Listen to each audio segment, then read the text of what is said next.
All right, so let me just kind of refresh where we stopped. We stopped dealing with the writing net ionic equations, and we started with the molecular equation that was shown here: calcium chloride plus silver nitrate yielded calcium nitrate plus silver chloride. And we wrote the ionic equation by breaking up the salts into their ions, and then remove the spectators. Hold up 1 second.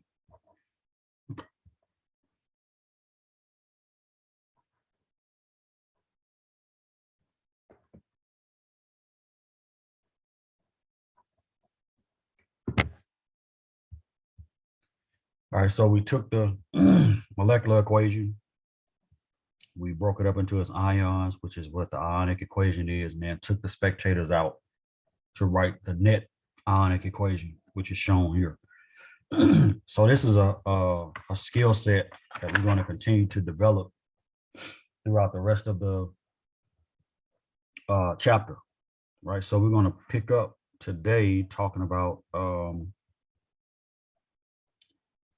the second part of this chapter, which is different classes of reactions.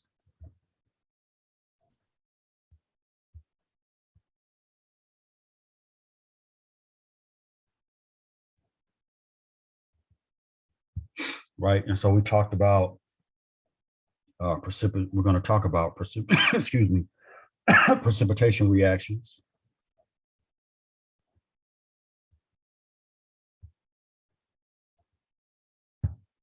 We're going to talk about acid-base reactions, and we're also going to talk about redox reactions.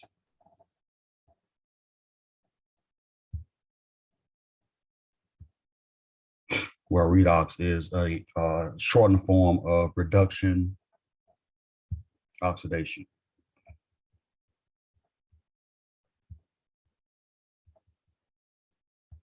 Right, so those three types of reactions we're going to focus on, and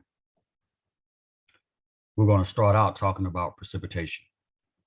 All right, so a precipitation reaction will be one like this, right? Let me just give you an example. So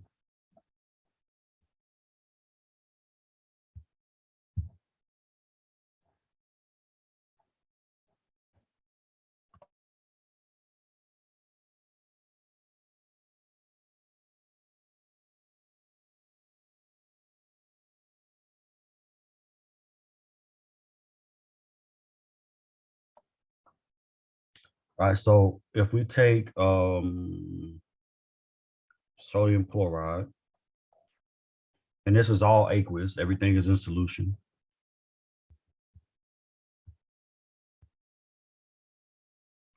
And react that with silver nitrate.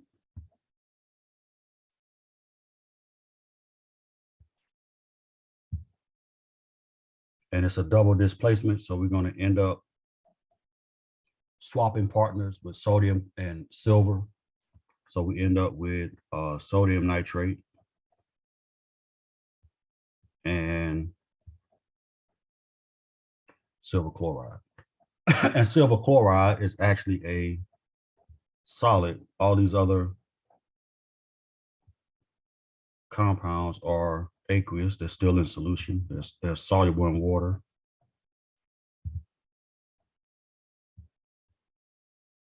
Right, but silver chloride is a solid, and we can predict that because of some certain known trends about when certain ions get paired up together, right, and they become insoluble solids. So that's the net. This is the molecular equation. And then if we wanted to write the ionic equation, what we would do is break each salt apart into its constituent ions. And that's important because this is where the skill of knowing the charges of the different elements, where they're located, the charges of your polyatomics, all of that comes into play here. So when I break this up, this is going to be, and this is balanced. We don't have to balance it. So it's going to be Na plus Cl minus plus Ag plus NO3 minus, right? All we're doing is breaking each salt apart into its ions. And that's going to give me Na plus NO3 minus, and then plus AgCl, right? And this is a solid. And so that is not going to dissociate. And we know it's not going to dissociate because if it's a solid on the product side, that means it's no longer in solution. Everything else is still aqueous except for this.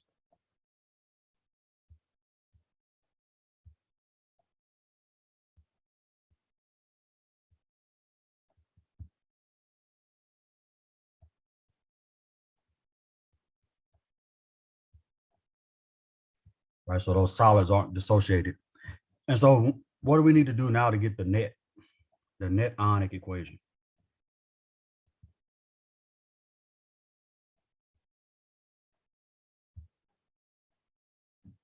Right, if we want the net, we want what's left over after the spectators are removed. So we're going to look at on both sides and see what's common.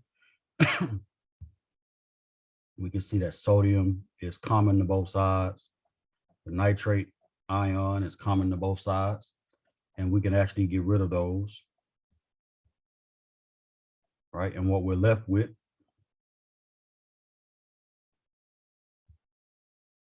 Ag plus Cl minus, and this is aqueous, going to AgCl, which is a solid.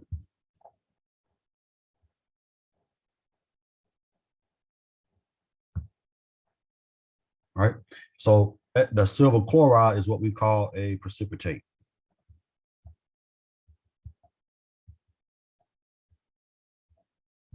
Right, precipitates happen when certain ions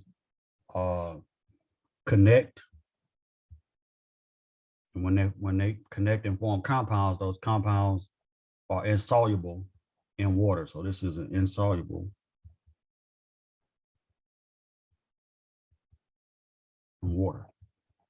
Right, and you've actually seen this when we were doing chemical and physical changes. One of the examples, or one of the samples that was done, I think, was silver chloride and sodium nitrate. And the silver chloride actually crashed out of solution, and you could see like a white precipitate in the bottom of your test tube. So what precipitation reactions are is, so these reactions occur when your certain ions react to form insoluble solid products.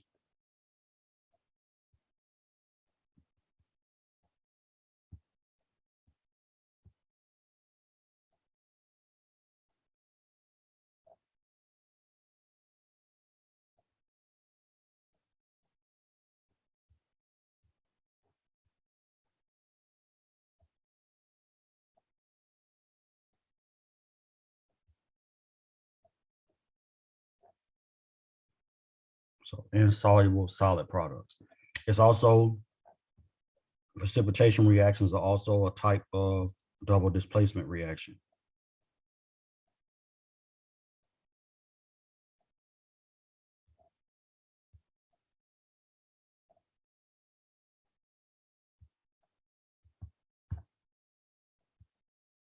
Right, so this is one of those reactions that's classified as a double displacement. Right, and so with that being said, you have your precipitate is usually insoluble, and we can abbreviate that as PPT.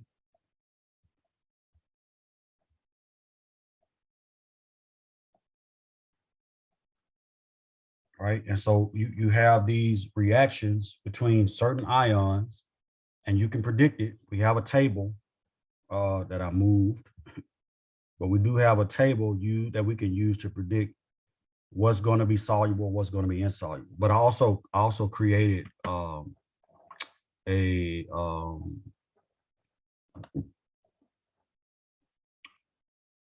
video. So hold up, let me share that right quick.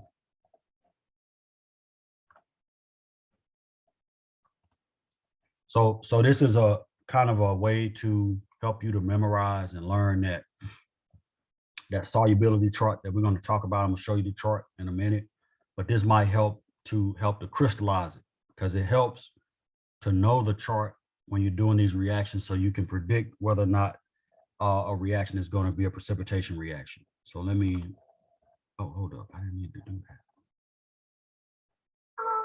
All right. Can anybody hear that? Yes, sir. All right. Let me let this go. 1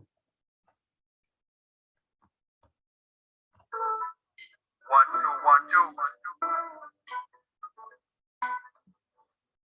It's your boy LC. We got beats. If we got falling out. If we touch, we falling out. If we got a falling out. Falling out. If we got falling out. Falling out. Falling out. Falling out. I fly like Anthony Edwards and then I duck it. I crisscross like AI. I got the answer to the solution with no dilution. The situation is about concentration. If it gets too hot, it's going to be precipitation. In other words, it's going to be falling out. I might as well show you what I'm talking about. If we got beat, falling out. If we falling out. If we got falling out. Falling out. Falling out. If we got beat, falling out. If we falling out. If we got a problem, falling out. Falling out. Falling out. Actually party with anybody. Falling out never. Acetate, chloride, bicarbonate. They're party animals. They don't discriminate. Sulfate, he got a problem. When the beef pop off, you want to drop him. Ooh, Aggie was a baddie. She was chilling in a caddy with her homegirl Aggie and two of the baby daddy. One was a plumber, one was eating minestrone. I guess he had beef. I didn't want the sauce on me. Clara's brother Ian be riding them Europeans. But Aggie, and the plumber, man, this they hate. Chloride got beef with boys in block 2. Slanging eye, and the plumber, he instigate. Carbonate, chromate, phosphate, and sulfide. No joke, son. They beefing with folks, son. But two cats they rock with for making solutions. Ammonium and homies in group 1 can juice them.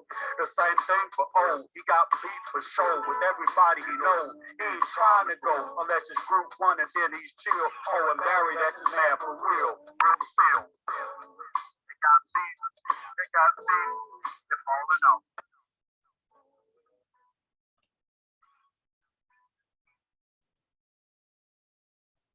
All right. So let me go back. So the way I like to think about precipitation reactions is when the ions that come together and can't stay in solution, the way I think about that is that they're kind of fighting or beefing with one another, and so they fall out of solution. And so anytime, and that only happens in certain cases. Some cases you're gonna have like the first part of this. So first of all, when you see precipitation, is because and I'm going to write this down on the notes in a second, but I just want to go back through this. So when precipitation happens, is because the concentration of your solute, the insoluble salt, is higher or it's too high, and so that causes it to crash out of solution, right? So it's a concentration problem as well as it is a solubility problem, right? Once you reach that maximum solubility and you pass it, then that means that whatever that salt is going to come out of solution. It's not going to stay. All right. So that being said, there are certain elements or certain ions that don't have beef, right? So you think about group one. Group one is the elements shown here. Group one cations, lithium plus, sodium plus, potassium plus one, rubidium, cesium. They do not form precipitates with anything. So they have no beef. You can put them in solution with any ion and it'll stay in solution. It won't precipitate out. So there's no beef between group one and anybody. That's why I said they'll party with anybody. Just like the same with these polyatomics, acetate, nitrate, bicarb, and chlorate. Any salt made with these, any of these four polyatomics, it'll stay in solution. It won't. So I put those up front. So to help you to understand what will cause precipitation and what won't. So group one elements or ions with any negatively charged ion won't form precipitates, period. These four polyatomics, acetate, chlorate, bicarb, nitrate, any salt you make with these, there's no precipitation whatsoever. They will stay in solution. All right, and then we moved on to sulfate, which has beef with quite a few different ions. Positively, sulfate is an anion, so it's got beef with certain cations, and anytime it's in the presence of those particular cations, it's gonna fall out of solution, right? It'll be, and that's here, silver, barium, cadmium. And I tried to, when I was rhyming it, I tried to give you like keywords to make you think about the actual symbols, like Aggie for silver, Baddie for barium, Caddy for calcium, like that. So when you hear that, hopefully it'll click that these are the ions that cause sulfate to precipitate out, right? So any sulfate salt made with these ions is going to precipitate out. And then of course there are two more, lead and strontium. Those two also cause precipitation. So sulfate is going to precipitate with any of these. So if you have sulfate as the anion and any of these as your cation, then it's going to fall out of solution and you'll have a precipitate. And then we talked in the next part, talked about the halogens, chlorine, bromine, iodine, and these only precipitate under certain conditions, and that's with silver, mercury 1, and lead. I call lead the plumber because that's where the name comes from, plumbum. So PB is the symbol, and then Haggy for mercury because Hg is the symbol, and then of course Aggie here, Ag is the symbol for silver. So chlorine, bromine, iodine don't precipitate otherwise unless they're in the presence of silver, mercury 1, or lead. And then fluoride, which I think is next, has 3 situations where it'll precipitate. If it's in the presence of group 2, if it's in the presence of lead, or if it's in the presence of iron. So I have group 2 elements here: beryllium, magnesium, calcium, strontium, barium, radium. And then also here, Iron Man for iron. And then the plumber, again, lead. I don't know if you can see that with that timeline down there. But yeah, lead is here too. So lead, iron, and then group 2. Any of those that form a salt with fluoride, you'll get a precipitate, and it'll be insoluble. And then here, carbonate, chromate, phosphate, sulfide, these precipitate with anything. There are only 2 instances where these won't cause a precipitate, and that's with ammonium right here, and then the homies from group 1. So group 1 is like ubiquitous. They can form salts with anything and cause them to go into solution. And ammonium in this case, it'll take any of these anions in the solution. So carbonate, chromate, phosphate, and sulfide. And if you listen to it again, the rhythm is to give you a way to remember it, like a mnemonic. So if you catch the rhythm, then you can remember the different anions. But these are insoluble with everything except ammonium and group 1. Because sometimes we try to memorize it or remember it based on everything else. But if we exclude what is insoluble with, and we just talk about what is soluble with, that makes it easier. Because other than ammonium and group 1, any salt formed with these anions is going to be insoluble. And then the same thing for hydroxide, only 2 instances where it's soluble with something, and that's barium and well, no, take it back. Yeah, barium and then group 1. Other than that, hydroxide is going to form a precipitate with any metal other than barium and group 1. All right. So those ionic salts, if hydroxide is a part of that salt, if the metal part of the salt is not barium, or if it's not a group 1 element, then it's going to be insoluble. So this is a way to get you to remember this without having to, go through the skullduggery of, flashcards or whatever. You might still want to do that, but sometimes it's easier when you hear something to a rhythm, it's easier to stick. All right. Any questions about the solubility chart? So let me put here in the notes, and I'll post this later on. I'll post it after class, but let me put in the notes.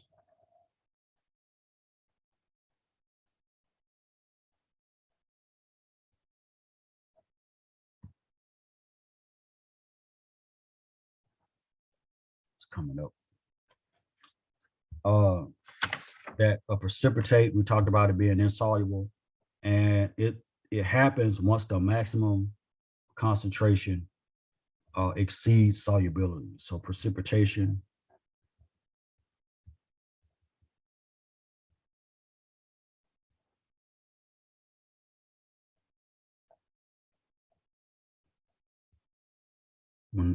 so the solute would be whatever the salt is, right? It could be either one of the salts on the product side. But when the concentration of that solute exceeds its solubility, then it's going to precipitate out.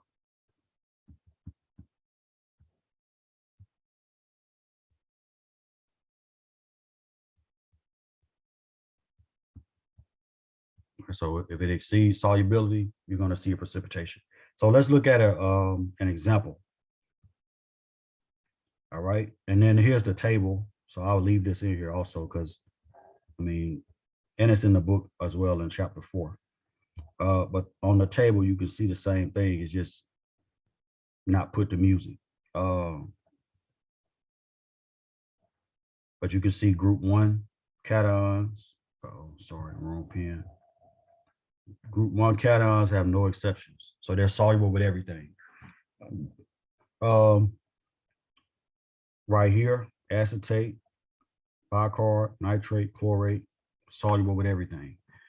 So that's easy to remember. If you can just remember the acetate, bicarb, nitrate, chlorate, however, whether it's through the song or whether it's through a mnemonic, but those are soluble with it. So if you group the stuff that's going to always be soluble together, it makes it a lot less daunting to try to remember this chart. And then you have here chlorine, bromine, iodine, only precipitate out with silver, mercury 1, and lead. Everything else they'll be soluble with. Same thing here with sulfate, silver, barium, calcium, mercury 1, lead, strontium. Right. And then down here, hydroxyl is insoluble with everything except group 1 and barium. And the same thing here with the carbonate, anion, chromate, phosphate, sulfide, insoluble with everything except group 1 and ammonium, right? And this helps because if you are given a question about whether or not a reaction is a precipitation reaction, then it helps to know what circumstances kind of give you precipitation. So you need to know what salts don't dissolve in water, what salts are not soluble in water. So let's look at an example real quick. We're going to take which one? Let's go to the next page. We're going to take an example of potassium sulfate.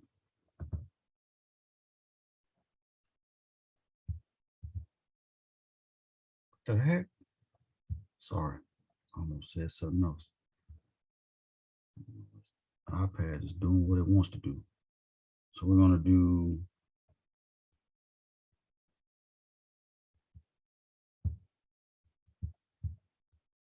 example 1 for precipitation reactions, we're going to do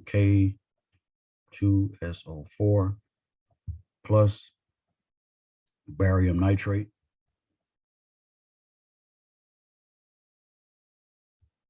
All right, and that's going to go to KNO3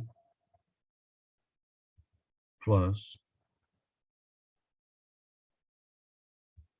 barium sulfate. All right.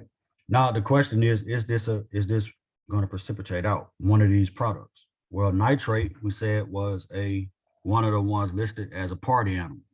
So party with anybody, whatever group, element, it doesn't matter.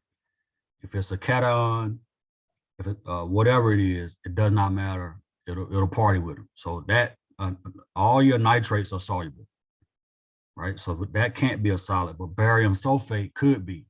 So we said for barium, we broke that down into the different elements or the different ions that it's insoluble with. And we said Ag, so silver, barium, calcium, and then mercury 1, and then lead and strontium.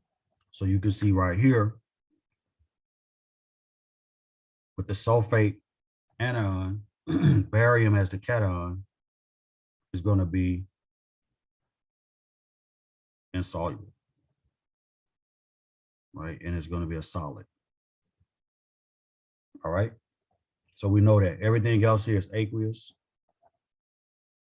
So it's in solution. You dissolve these up in water and you react them together.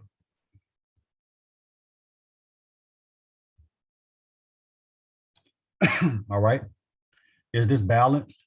By the way, let's look at that, because before you do anything with any of these equations, you got to make sure that they're balanced before you can do anything else. So is this a balanced equation?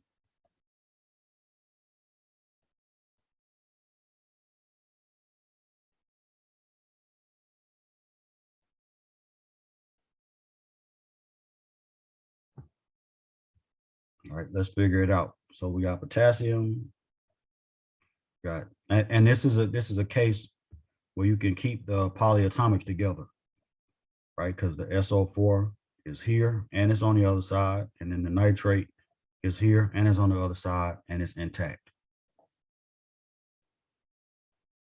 Oh, hold up. I got a subscript wrong. There shouldn't be a 2 there. All right, so we got potassium, we got SO4. We're gonna keep that together. We got barium, and we got NO3. All right, and then on the other side, we have potassium, we have SO4, we got barium, and we have NO3.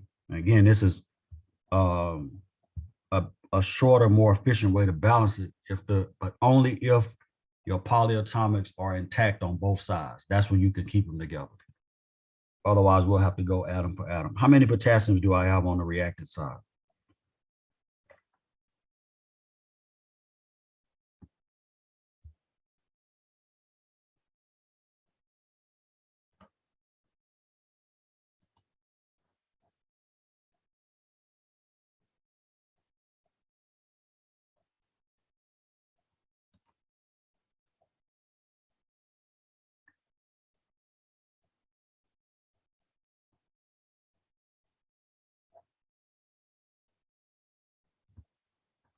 All right, we got 2 potassiums over here. How many sulfates?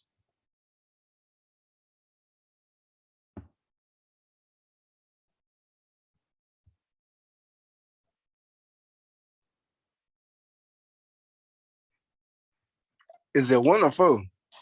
Well, it's just 1. It's a S, so the whole thing is SO4, but here there's a subscript 1, so it's only 1 of them. Good question. I mean, yeah. All right, so 1 sulfate. All right. How many bariums? 1. Just 1. And then how many nitrates? 1. 2. 2. All right. And then over here, we got 1 potassium, 1 sulfate, 1 barium, and then 1 nitrate. Sorry, I keep wanting to put 2 there. 1 nitrate. So if we balance the potassium, it looks like all we're going to have to do is balance potassium, and then we'll also balance the nitrate at the same time. Can you see that? The light, right? Because barium, there's one barium on each side, one sulfate, but on the left side, there's 2 potassiums and 2 nitrates. So how would you balance the potassium on the right side, the product side? Times about 2, ain't it? Yep, put a 2 in here, right there. All right, and that's going to take this up to 2. And that's also going to balance out the nitrates. All right, so now it's balanced. So we need that. We need to have it balanced before we can do the next step. So the next step is to write out the ionic equation.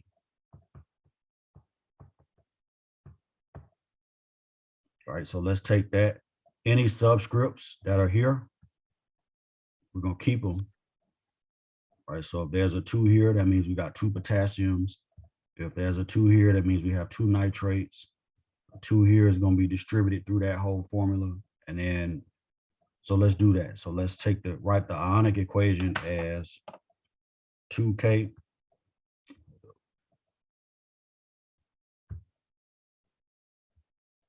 right, 2K plus SO4 minus 2. Very important to understand, to remember those charges on those polyatomics. Even if you had to go back and refresh yourself, do it. Look at it as many times as you need to.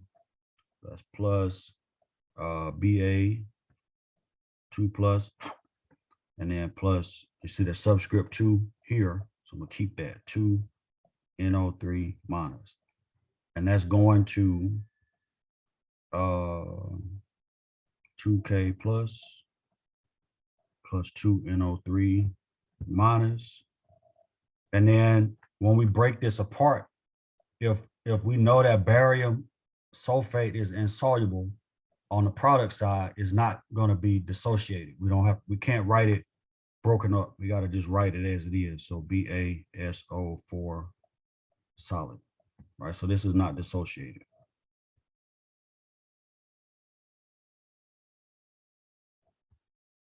Right, and is everybody clear on what that term dissociated means? All it means is that I'm breaking the salt up into its constituents. So whatever ions make up that salt, I'm just pulling them apart. So it's the reverse of the crisscross method. Crisscross method, you put them together, and if you want to dissociate it, it's like pulling them apart. All right. So that's going to be a solid. Now, what's next?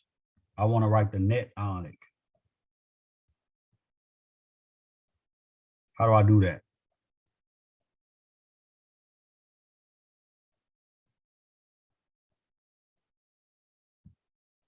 Anytime you have the ionic equation, if you want to get to the net, which is like your check after taxes, you take out the taxes. In other words, take out the spectators. So the spectators are here, potassium on both sides. Those are atoms that are on both sides that don't participate. So potassium is here, and then the nitrate. That's why it's important to balance it, because if it wasn't balanced, and you have 1 NO3 on one side and 2 on the other, then we couldn't remove them. So that's that. So that's going to take those out. So we can strike through those, get rid of them. And then now we are left with the net ionic equation, which is barium 2 plus SO4 2 minus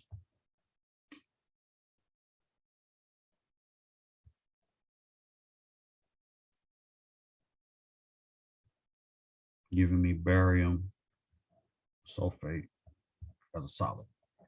All right. And again, this is when we write this at barium sulfate as a solid in the product. If it's a solid, then we say that this is, leave it down there, a precipitate. Right. And the way that we precipitation reactions is to know which salts are insoluble, right? So that's why I made the video, to make it easier to memorize that table, to remember the table. All right, let's do one more. Let's do one more. All right, so let's do a second example.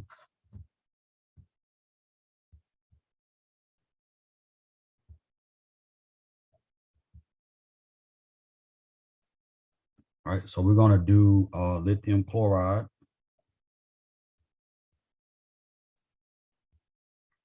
plus silver acetate. And don't let that acetate intimidate you. Sometimes you'll see it written like this. Sometimes you'll see it written like this. Sometimes you'll see it written like this, which is what you'll see in the video. Or sometimes you'll see it written like this. That all of those are accurate depictions of the acetate anion. So this is silver acetate plus lithium chloride. And then we have on the other side, what would be the product for this double displacement? And how do we know what's going with what? Right? When you look at these salts, they have a specific type of composition. It's a metal and a non-metal.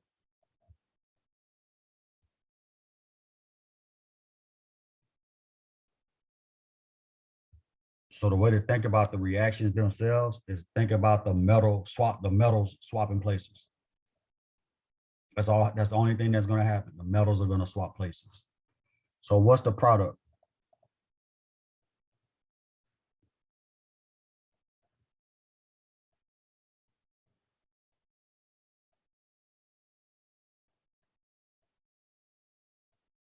So lithium and silver are your metals, and they're going to swap places. What would you get on the other side?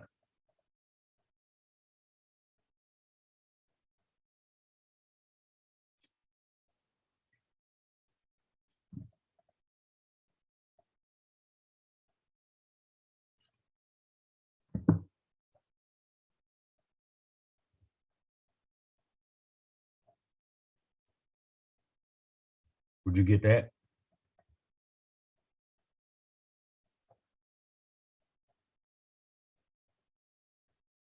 If lithium and silver swap places, isn't that what you would get?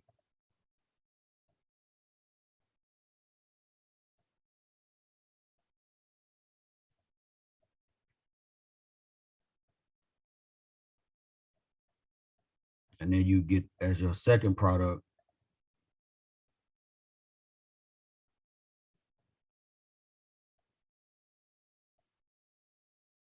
lithium acetate. So silver chloride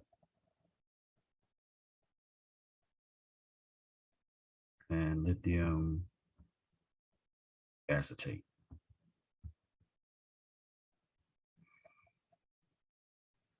All right.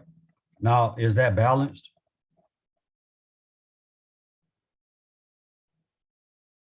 No. Let's see. So we got, and again, since the polyatomics are intact on both sides, let's keep it together. So we got lithium, chlorine, silver, and acetate. We got one of each. Other side, we got lithium, chlorine, silver, acetate, and we got one of each. So it's balanced. All right. So we're gonna, what we did in this case, because the acetate was present on both sides and it was intact, we just left it and we balanced it whole and didn't have to break it up. All right. So now let's write the ionic equation and then the net, and then we're going to stop. So when I write the ionic equation, I'm taking the salts and I'm basically blowing them up, pulling them apart, right? So this is Li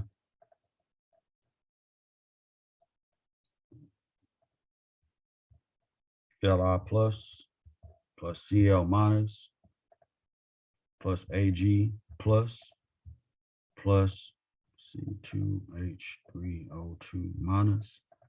Is that right for that left side? And that's going to Li plus, looks like lit.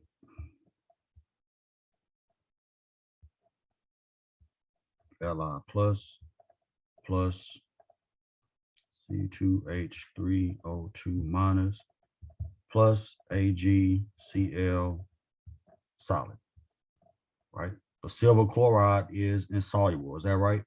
Remember on the chart and in the video, chlorine, bromine, iodide, they precipitate out with silver, mercury 1, and lead.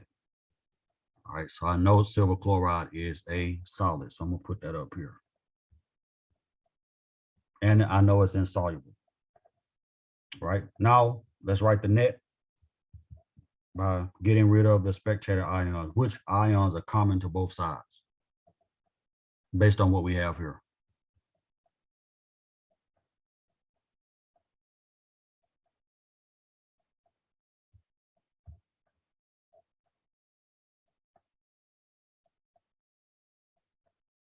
So is lithium common to both sides? So it's on both sides of the arrows, on the reactant side and the product side. And so is the acetate. So we can get rid of those.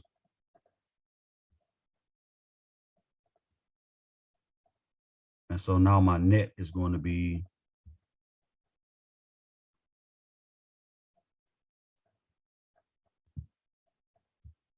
Ag plus Cl minus goes to AgCl solid. All right. The next section is dealing with acids and bases, but I don't want to start that because I only got 2 minutes left. All right. So with that being said, we're going to stop right here. Keep practicing on these net ionic equations, writing them out, because this is a skill that you're going to use from this point forward. Like, you're going to have to be able to do this. With everything that we do going forward, it's going to require you to know how to write the full equation, the ionic equation, as well as the net ionic equation. Right, and precipitation is covered more fully in a chapter that you'll do in part 2. It's not in this part. We don't get into the detail that we'll get into in part 2 with precipitation. All right, but we're gonna stop here and stop recording.